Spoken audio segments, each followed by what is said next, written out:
So these are the basic tools that you're going to need to take off the front bumper of your Subaru. We've got a metal fastener remover. This was I think $9 or $10 on Amazon. You could use a flathead screwdriver, but quite honestly, for the amount of money and the amount of money you're saving from the mechanic, this works so well. It's more than worth the money. You'll need a long Phillips head screwdriver if you're replacing or removing the headlight assembly, and then you'll also need a ratchet. Now I'm working with a ratchet set that's sort of a hand-me-down that's missing some things.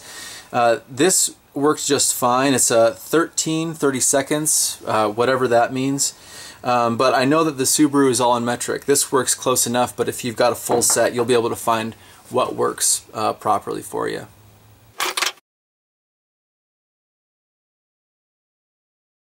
Another thing that you're going to want to probably invest in if you're going to be removing any of the body panels on your Subaru is one of these sort of replacement kits, replacement fastener kits from Amazon. This was about 10 bucks.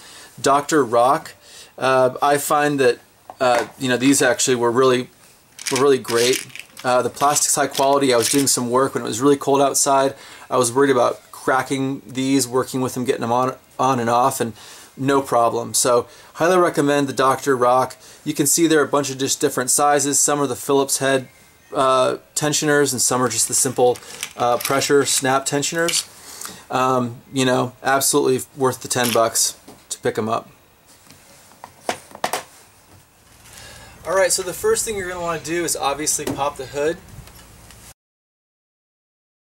Alright, so once you've got the hood up, you'll be able to see the fasteners that you're going to be removing to pull these different parts off. We'll have to get the grill off, and then also, of course, this whole front bumper is kind of one large piece of plastic that removes via these clips. We've got some in the wheel wells, and then also there are these kind of slots that slide into these like tensioner areas underneath the headlights.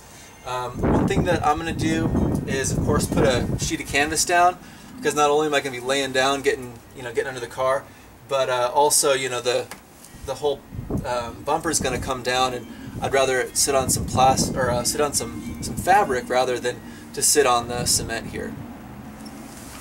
So you can see that I've done some detail to my grill here. It was, you know, after 8-9 years or however long I've had the car, it's all chipped up after just, you know, rocks and debris, all the driving I do. So I thought I'd give it some style, and I used some tool dip to spray it. So you know, once you remove this, or if you plan on you know, detailing your grill in this way, I would definitely recommend just pulling it right off. Then all you have to tape off is the emblem, rather than having to go and tape everything off, and then you're getting paint into your radiator and your horn and all that. So this is really easy to get off. I recommend tool dip. It's a real nice finish. Alright, so once you got the hood up, you'll be able to see, of course, all these fasteners. I've done my best to position the camera so you can see them. But there are these little round sort of buttons. This is that $10 tool that I had showed you earlier that I got off Amazon. And again, just makes things super easy. It's got a nice sharp edge so that I just stick those in, they pop right up. These are... Alright, I guess I'm replacing another one. You can actually, I'll find that little piece and you can slide those right back in. Maybe I'll put a hand over it. You can see these actually glide up really nicely because they're brand new. A lot of the old ones, if you had your car out on the road for 8 or so years, whatever, I've had this out a while, they'll be chock full of grime and old, and you might have to really work them out, and they might break. So I'll just go through and remove all these.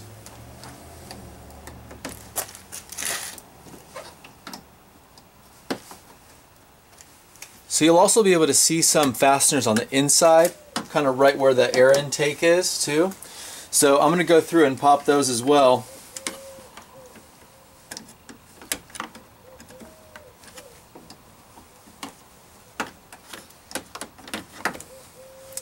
And then again with that little tool, what's nice is it then also slides in under those fasteners and pops them right out. Now in my experience, all these fasteners on the front are the same diameter, so you shouldn't have to shouldn't have to worry too much about keeping everything super organized, but you know, that can only help you if you want to do that, if you want to keep everything in specific little piles. So let you make that call. Alright, so here's my air intake. Just going to slide that kind of out in this diagonal position toward me. Alright, so once you get into your wheel well, you'll notice that there's sort of this flat little panel that's got a bit of a texture on it, and then right above there is your big old fastener there. It's kind of facing straight down. You can kind of see the edge of it here on my finger. So I'm going to pop that out, and then once that's out, I'll go down and remove everything that's down in the front of the bumper. Got my lead in here now. From my experience, this one is a bit of a beast.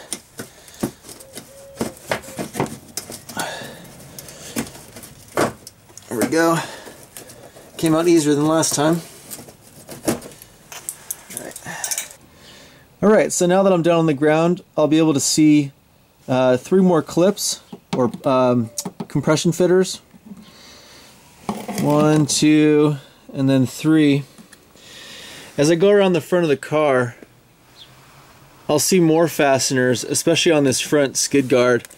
Now, I took those out when I first replaced this myself, and honestly, that doesn't even really come off without some force from the main bumper. So this is unnecessary to remove those. But then, as I go around the other side, I'll see 3 more of those clips around that passenger side. Alright, something else I'd like to show you that I didn't get fixed until I took this thing off myself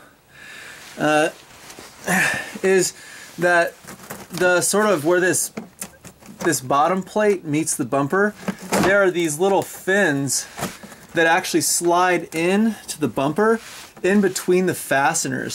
So I noticed that when I pulled out mine originally, you know, these were all sort of hanging down and looking crummy. So when you put this back together, we'll make sure that we want to tuck those fins up under there so you get a nice clean fit. Till then though, I'll just pop those out.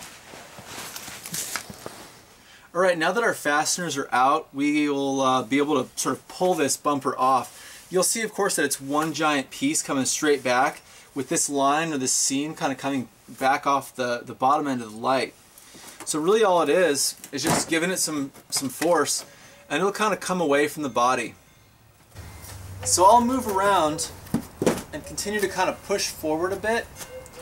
Now before I just go ahead and push this thing off, remember that you've got fog lights down here. So you don't want to just toss this thing down and potentially damage some wiring or a bulb or a whole assembly just because of that yanking force. So I'm going to get kind of half of this thing off. I'm going to reach down there and I'm just going to turn this bulb about 45 degrees counterclockwise, and then it'll just slide out of the back of that fog light assembly.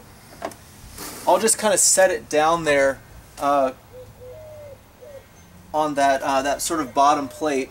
I don't know what they call it technically. And then go around and do the same on the other end before I kind of pull this whole thing down. Remember that I've got this piece of canvas down here, and I just think it makes a lot of sense to not have to be laying on the concrete, not having to put your bumper down there as well without some protection. Alright. Now this is where it's going to want to fall forward before I get to that fog light assembly, because that side's already off. So I'm just going to kind of put a foot under here, let that one side go down, and then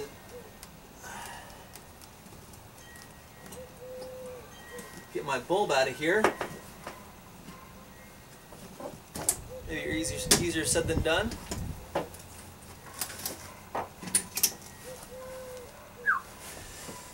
Right. So there you have it.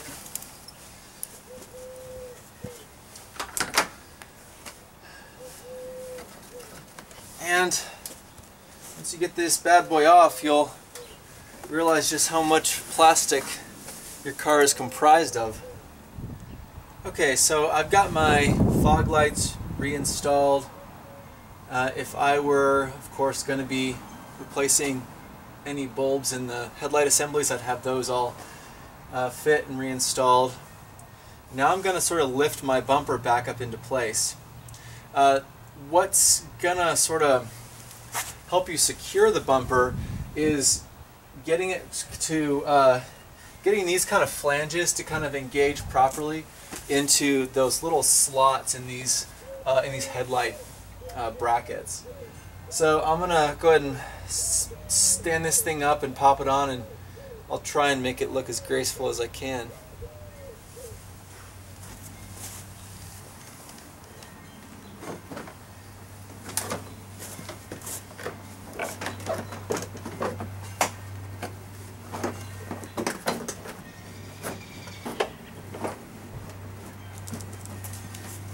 Alright, so I have this fog light already hooked up, so I think I'll just attach this side first. So here's kind of a close-up of sort of what's happening. You can see these lines or these ridges going back toward the back of the car. These little, I guess, knobs kind of slide back in between those and the bottom of the, or the top of the bracket. Don't try and go, of course, in between the headlight and the bracket. That's not going to work out well for you. So I'll just kind of press that on. Everything should sort of find its place.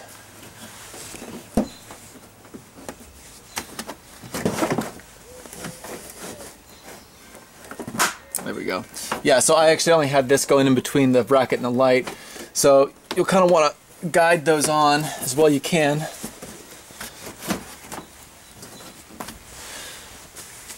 And then back here, you've got to sort of do the same thing. You'll kind of guide those little tabs in, and you'll notice that they'll sort of slide in if they're properly placed. Alright, so I made sure that I went in on the back side here and reattached the bulb to the wire back there.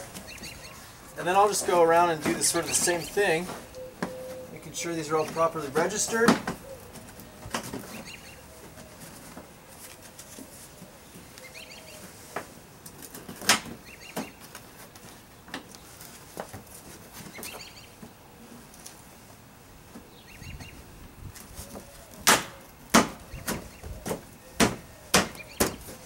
Sometimes it just needs a little bit of tough love. And I'm ready to go back in and just reverse the steps that I took to remove those fasteners.